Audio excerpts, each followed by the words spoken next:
સુરત શહેરના રાંદેર વિસ્તારમાં મિત્રતાને લાંછન લગાડતી ઘટના સામે આવી છે। મોરા ભાગલ વિસ્તારમાં રહેતો અને મજૂરી કામ કરતો રાહુલ ગોરસિંહ નામનો યુવક તેના મિત્ર રાજા સાથે કામ પર ગયો હતો।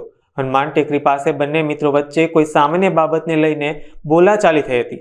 આ અગાઉ પણ તેમની વચ્ચે અવારનવાર ઝઘડા થતા હતા, પરંતુ અચાનક મામલો એટલો ભીચક્યો હતો કે રાજાએ ઉશ્કેરાઈ જઈ રાહુલ પર ચપ્પુના ઘા ઝીકી દીધા હતા। ઘટનાની જાણ થતાં જ 108ની ટીમ પહોંચી હતી, પરંતુ રાહુલનું ગંભીર ઇજાઓને કારણે મૃત્યુ નીપજ્યું હતું।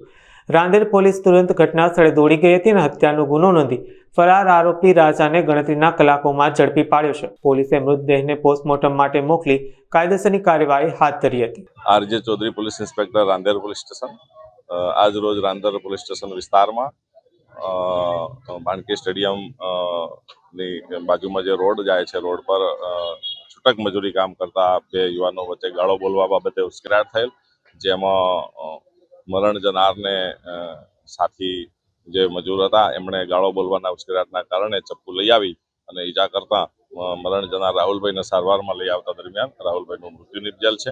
આ બનાવ બાબતે હત્યાનો ગુનો નોંધી આગળની કાર્યવાહી શરૂ કરવામાં આવેલ છે અને આરોપીને રાઉન્ડ અપ કરવામાં આવેલ છે।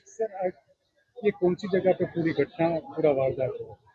બાણકી સ્ટેડિયમ થી બાજુમાંથી પસાર થતા રોડ પર 3 કિલોમીટર આવા નાની મોટી ઉશ્કેરાટમાં નહીં આવવું જોઈએ અને કંઈ પણ એવું પરિસ્થિતિ હોય, કોઈનાથી તકલીફ હોય તો પોલીસ સ્ટેશન જાણ કરવી જોઈએ કે મને આ વ્યક્તિ ગાળો બોલે છે અથવા તો મને હેરાન કરે છે, તો આવા બનાવને જરૂર નિવારી શકાય।